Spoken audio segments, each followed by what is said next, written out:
moo tax tey jii la ñu xëy bëgg a waxtaanee loolu Chérif ñu bàyyi la nga tàmbali. ci jàngoro jooju lañ bëgg a taxaw comme pédopsychiatre nga xale yi nga xamante ni ñoo ko yor ngeen leen di taxaw autisme moom mooy lan buñ ko mënoon a tënk ci wolof. waaw buñ ko mënoon a tënk ci wolof autisme benn feebar boo xam ne xale yi dañ koy judduwaale trouble neurodéveloppemental la c'est-à-dire xale bi buy defaru ci biiru yaayam ci lay am problème au niveau neurologique mu judduwaale indi feebar bi. léegi nag feebar bi li ñu koy gën a xàmmee moo xale bi day am ay difficultés au niveau des interactions sociales c'est-à-dire pour waxtaan ak nit ñi nuyoo fay nuyoo côté boobu daf ci am ay problèmes bu weesoo difficulté interaction sociale bi xale bi day xaw a yéex a wax léeg-léeg baa mu yéex a dox wala du mun a toog day am trouble du comportement su demee école en général day compliqué mu toog foofu c'est ay xale yoo xam ne dañuy def ay crise de colère duñu mën a wax seen soxla. En plus de ça dañuy am lu ñuy wax stéréotypie gestuelle dañuy def ay gestes yu xaw a bizarre pour ñeneen ñi. docteur mbaa du koor gi daf laa tàmbalee jàpp est-ce que doo yëkkati kàddu bi tuuti. ah excusez-moi. voilà dañuy def lu ñuy wax ay stéréotypie gestuelle. maanaam dañuy def ay gestes yu bizarre dañuy toog di wëndeelu wala ñuy toog def ay gestes. et puis dañuy wax aussi pas wax mais. ay stéréotypes verbal c'est-à-dire dañuy émettre ay son mun nañ xëy suba ba ngoon jot di émettre ay son wala di yuuxu ci biir kër gi. maanaam daal day xale yu particulier lañu. voilà lu koy causé loolu jàngoro jooju. jàngoro yooyu nag ay études ñu ngi ci à ce jour il y a des théories mais il y a pas encore une cause déterminée. mais il y a les théories génétiques il y a des théories environnementaux et il y a des médicaments aussi yu ñu seetlu ne bu ko yaay ji jëlee ci biir ëmb bi. mun na ko dal et liñ ci gën a seetlu aussi mais stress ak problème durant la grossesse. nañ ko gis ci yaay ji en général day favoriser aussi genre feebar yu mel noonu. alors docteur Dieye li ma bëgg a laaj mooy ndax yomb na ngir ñu fexe ba diagnostiquer feebar boobu maanaam yow nga nekk waajur nga am sa doom ndax symptômes yi nga wax léegi nii yenn saay ku xam suñu société yi xale bu amee yenn comportement yi dañ naan ndax dafa am rab wala genre yooyu ndax dina yomb ci parents yi ñu gis ko rek dem automatiquement dem kër docteur ngir xool ndax xale bi dafa am autisme. voilà merci Nata comme ni nga ko waxee suñu société moom. voilà dafa am ay réalités yu fi nekk très souvent parent bi dalay wax man yàgg naa bëgg ñëw ci yow mais dañ ma ne lii du feebaru hôpital. bul dem wala yàgg naa bëgg ñëw ci yéen mais dañ ma ne demal ci diw su ko defee ñu dem te léeg-léeg nag des fois yenn tradipraticiens yi dañ naan parents yi lii du feebaru hôpital boo demee hôpital du fa faju wala boo ci boolee hôpital rek du baax. su ko defee ñoom dañuy bëgg ñëw sax mais dañuy ragale ñëw am na ñoo xam ne nag léegi de plus en plus on le voit ils viennent.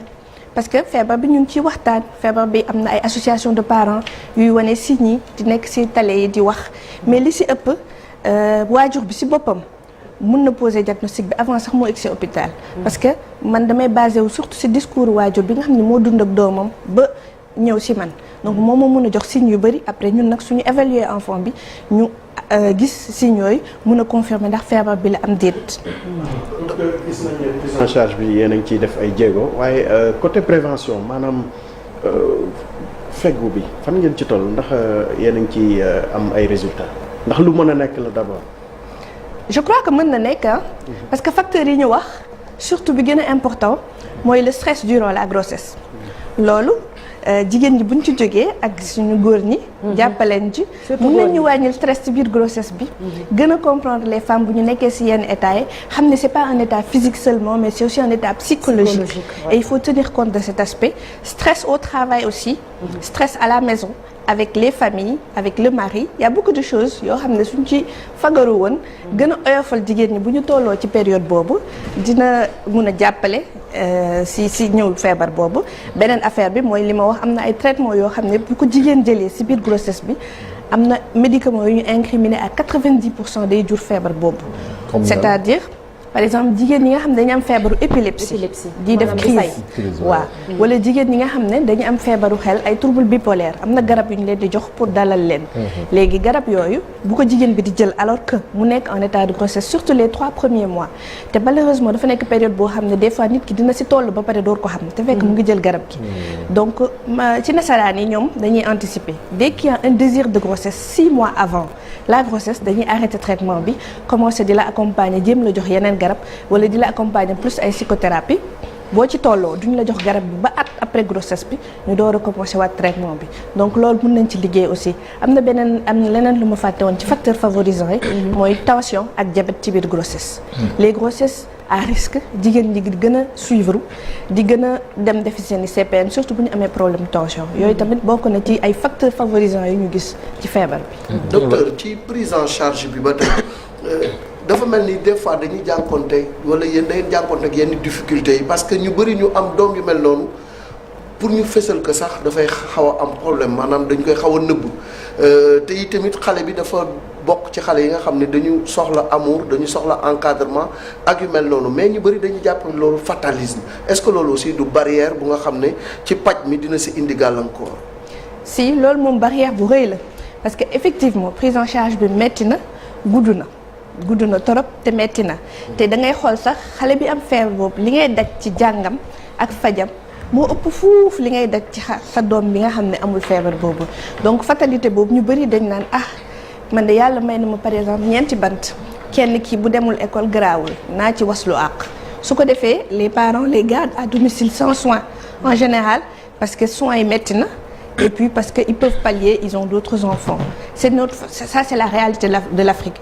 En Europe ailleurs ça ne se passe pas comme ça parce que souvent ils ont très peu d'enfants donc benn boobu da ngay gis parent bu ci dépenser xaalis bu dul jeex fii on n'en est pas encore là. mais est-ce que ñu ngi wax mbirum prévention mais est-ce que c'est une maladie qui se guérit ou bien dañuy limiter tout simplement maanaam virulence bi. conséquences.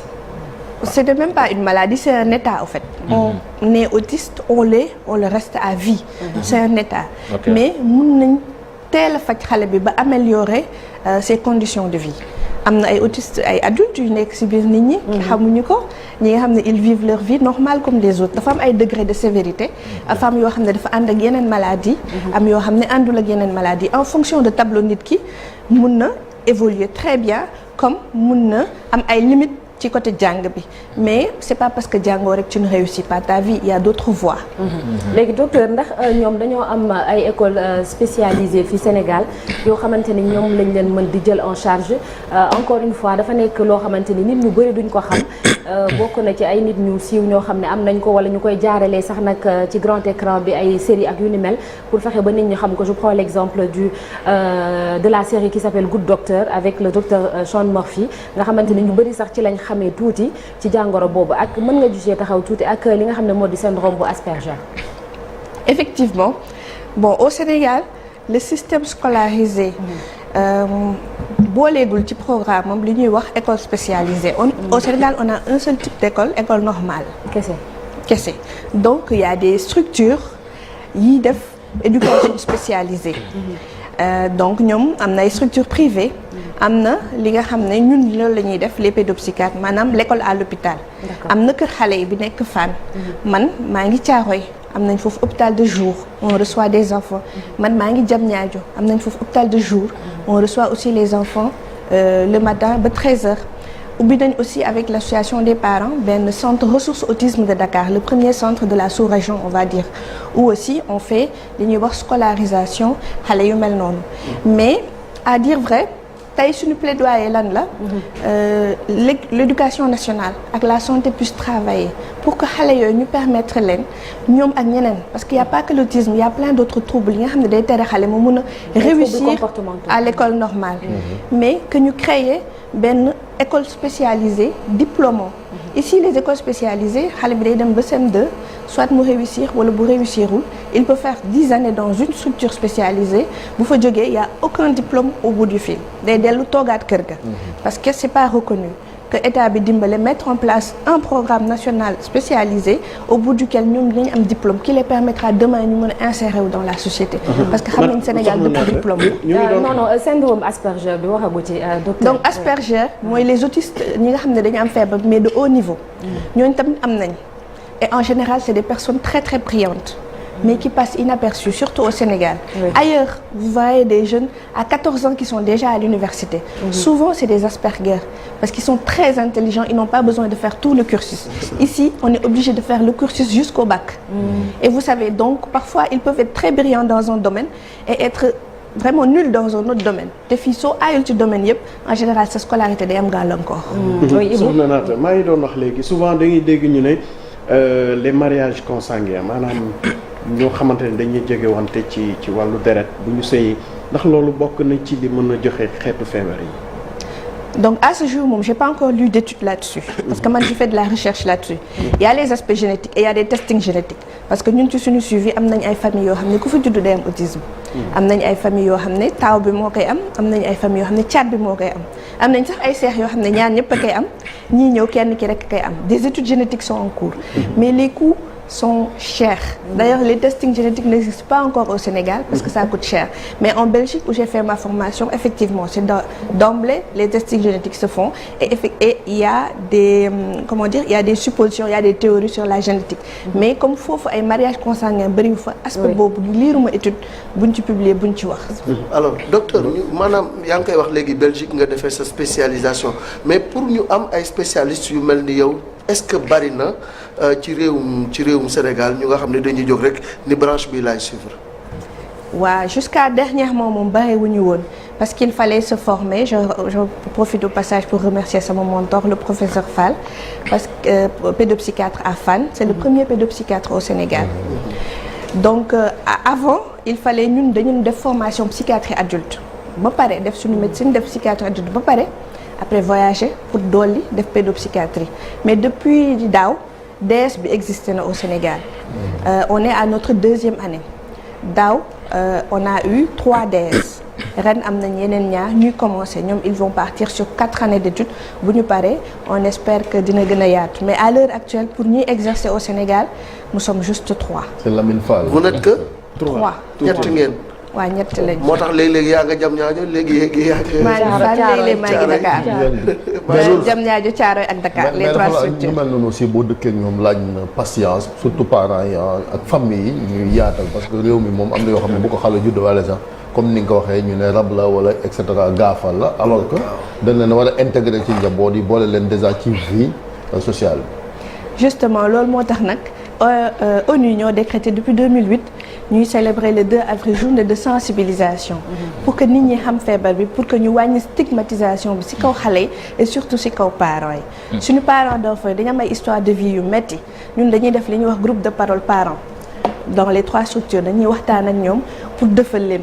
Mais c'est des séances yu metti dañuy jooy dañuy nettali ay événements de vie yu metti feebar bi tax na jigéen ñu abandonné ko feebar bi tas na sëy yu bari feebar bi tax na jigéen ñu wutal ko wujju defe ne ci biiram bi la jógee peut-être que dina am doom jëkkër ji defe ne mën na am ay doom yu amul feebar bi feneen dem fa am feebar bi dooru nangu donc feebar dafa metti journée yu mel nii nag ça nous permet de sensibiliser et à l'école aussi parce que xale yi en général dañ leen di dàkkee école dès maternelle et c'est échec boobu dafa metti ci parent nga am sa doom yóbbu ko école maternelle 1 semaine 2 semaines ñu ne mënuñu ko téye mënuñu ko jël doo xam foo koy yóbbu et su fekkee maman buy liggéey la am na maman yoo xam ne dañuy bàyyi seen liggéey pour toog seen kër surveiller xale yi am na maman yoo xam ne day metti ci ñoom parce que duñ sax am nunu bu nangu téye xale bi parce que on est Sénégal nunu bi sax dala naan man dama ragal xale bi wala ñemewu ma ko wala mënuma ko téye dafa bëri affaire donc du coup c'est des parents qui s'enferment duñu génn duñu dem restaurant duñu mën a dem fenn parce que c'est compliqué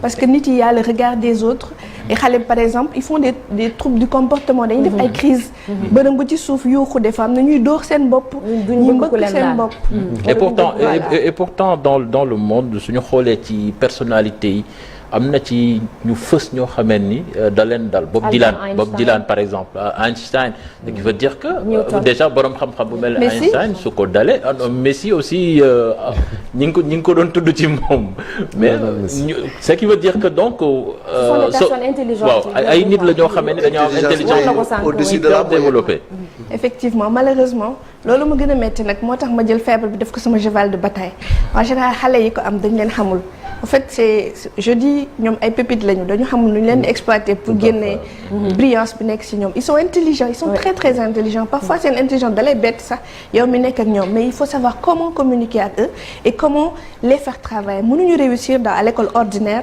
comme les autres enfants il faut avoir une manière de travailler avec eux et boo ko defee da nga leen di dafay mel ni fleur buy ubbeeku et après vous allez voir ils sont excellents.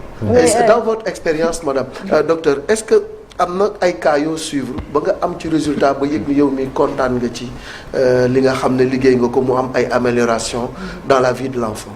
Alhamdulillah damay sant yàlla di sant sama équipe yi nag surtout am nañ ci ay cas autant à Dakar à Diamniadio que ce soit à Thiaroye parce que ñun dans un premier temps dañuy prioriser prise en charge précoce maanaam ñu teel a jël xale bi teel a travailler ak moom et puis accompagner ko école parce que le but c'est pas de les garder chez nous mais c'est de les accompagner à l'école.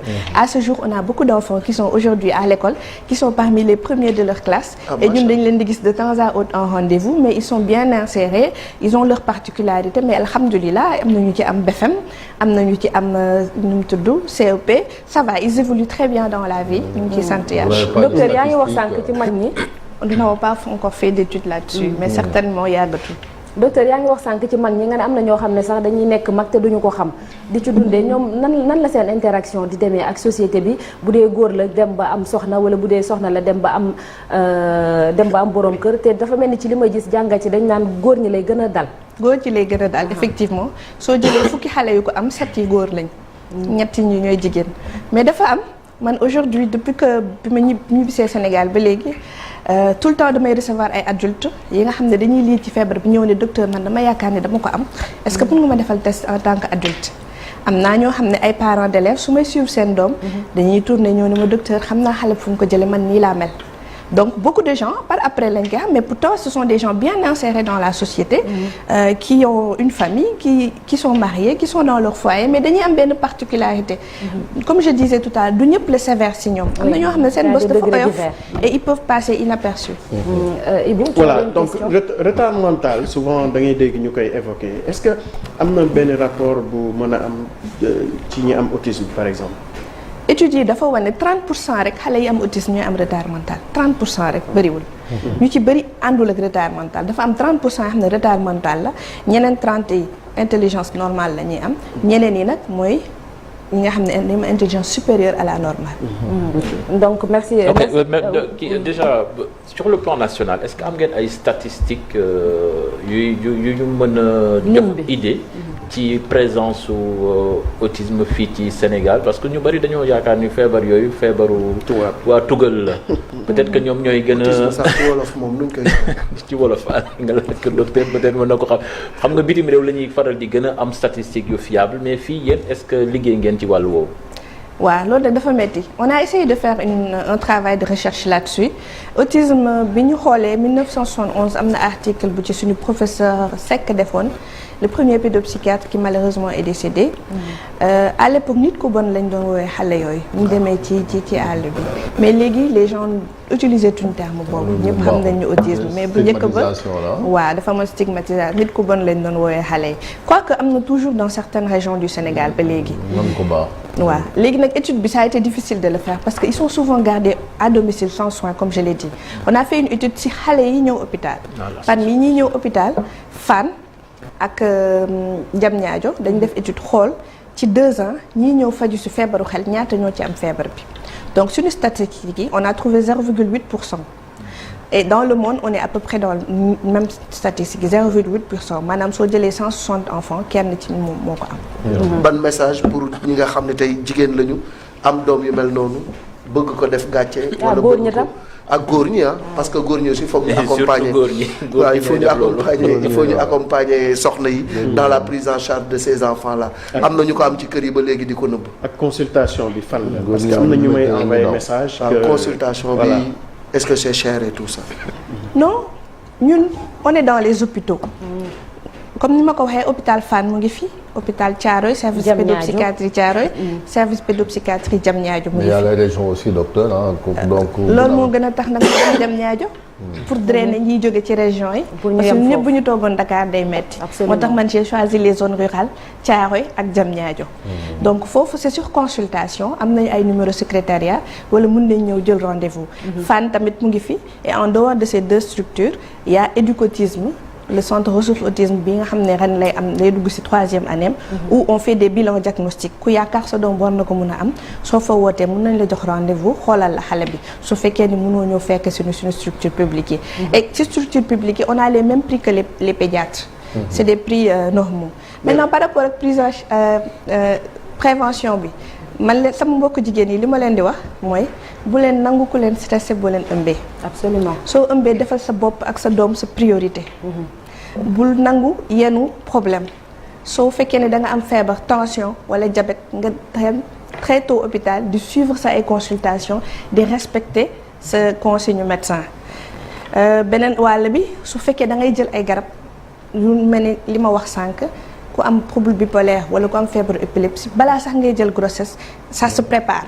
grossesse bi ça se prépare ak sa médecin. voilà ngeen anticiper xool nu mu lay encourager léegi nag góor ñi. dama leen di wax. ñu jàppale seen soxna yi bu ñu ëmbee te wàññi stress bi. nangu na caprice yi dina la xool yow la jàkkaarloo. nangu caprice yi foog ngeen nangu caprice yi ngeen comprendre ni état psychologique la. voilà wàññi stress bi encore moins les coups les primates que ça soit du partenaire. loolu moom ëpp na ay coups yooyu moom amul ci sëy. waaw loolu moom ku ko def nga loo xamante ni lu jaadu.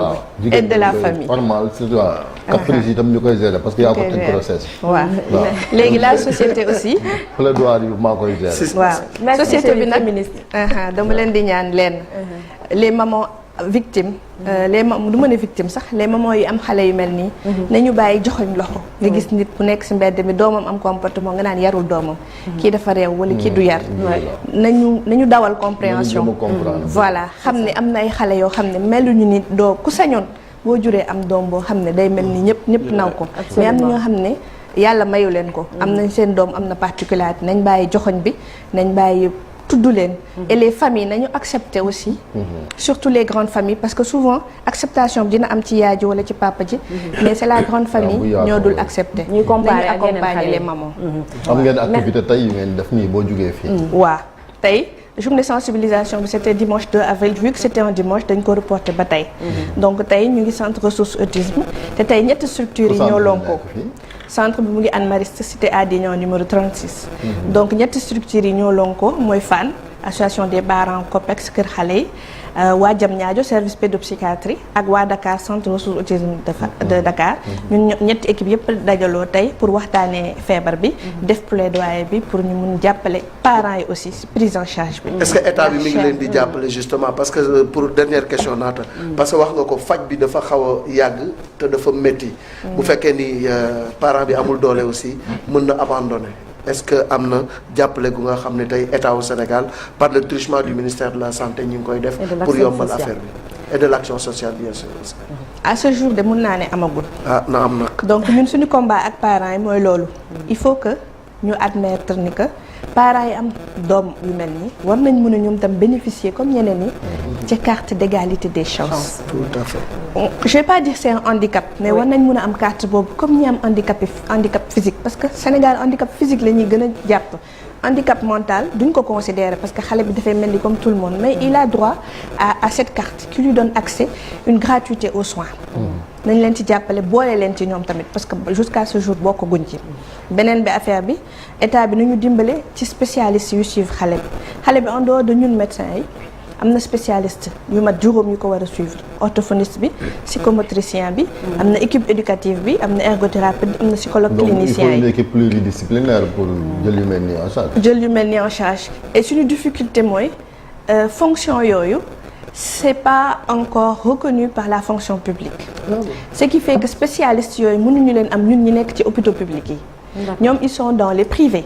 mais pour nga am leen ci hôpitaux publics yi dafa metti donc faj bi da nga koy bëgg mais day des. parce que du yow kenn absolument et de la fonction publique. ñu former les jeunes qui sont intéressés formation yooyu tamit amul Sénégal wala bu fi amee ci école privée cher na trop. ñu jàppale xale yi ko bëgg former wu may leen bourse. ñu jàppale xale yi bëgg nekk pédopsychiatre tamit les jeunes médecins bari nañ fi. ñetti kese ci réew mi. dafa tuuti les jeunes sont là. merci voilà nañ leen may ay bourses ñu ñëw former wu comme ça ensemble ñu travailler pour le bien des enfants. Inch'Allah merci aussi ñu ngi koy gërëm moom it yàgg nañoo jàppale ci liggéey bi. ci wàllu pédopsychiatrie ak xale yi. am na ñuy laaj ay numéro xam naa boo yanoon ay fixe ak yooyu. dinaa ko fi bàyyi numéro yëpp inch'Allah soxna naata bu ëllëgee mu jàllale ko. bu soobee yàlla merci beaucoup merci docteur Ndeye Awa Dieye et puis on rappelle juste que bleu moom mooy couleur symbole n'est-ce pas bu autisme c'est ça. effectivement c'est le bleu. ouais. Pourquoi bleu? Le bleu symbolise la pureté, symbolise l'espoir. Donc c'est un choix qui a été fait par ces enfants sont purs et il y a de l'espoir en eux. D'accord ok ndax mën nga wax benn numéro bi rek laataa ñuy tàggatoo docteur Dieye comme ça ñu mën koo jàll bu dee même bu dee fixe la. comme ça waajur yi nga xam ne ñu ngi seetaan am njàqare mën a woote. waaw numéro centre bi mooy 78. 122. 78 122. 35 17. 35 17 78 122 35 17. Et je voulais prendre une minute juste pour remercier les membres de mes équipes, je veux dire, parce que man maa ngi ci 3 structures et damay jaar rek mais dans chaque structure il y a une équipe sur place et liggéey bi mën naa ne ñoom ñoo koy def. Donc je remercie l'équipe de Diamniadio ñi nga xam ne bi ñu commencé ba léegi jàpp nañu taw a bàyyi. Je remercie l'équipe de Thiaroye bi ma nekkal et l'équipe du centre ressources autisme de Dakar. Je remercie aussi les directions des hôpitaux yi nga xam ne depuis qu'on est là ñu ngi ñuy jàppale ci fësal feebar bi ci wax ci. Et je remercie surtout les parents ñi nga xam ne wóolu nañu ba jël seen doom ñëw dénk ñu ko. Les associations de parents qui sont derrière nous qui se battent bu tey jii bu ñu nekkee fii ñoom ñoo ñu dooleel. Donc nous les remercions et remercions aussi notre ministère de tutelle. mu ngi essayer à son niveau ci li mu mën jàpp ci.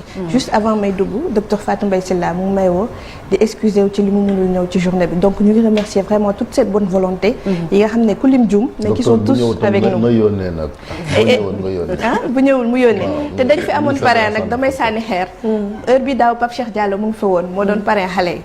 ñu ngi koy woowaat ndax gëj nañ koo dégg. moom mu ngay nelaw xam naa sànq la waaj heure bi moom mu ngay nelaw xam naa bu yeewoon na jël plaidoyer moom it def ko ci émission quartier général am boobu. Absolument. Merci beaucoup. Merci docteur Dieye ñu fàttali numéro bi 78 122 35 17 la merci beaucoup docteur Ndeye Awa Dieye ñu lay ñaanal nga yendu ak jàmm merci.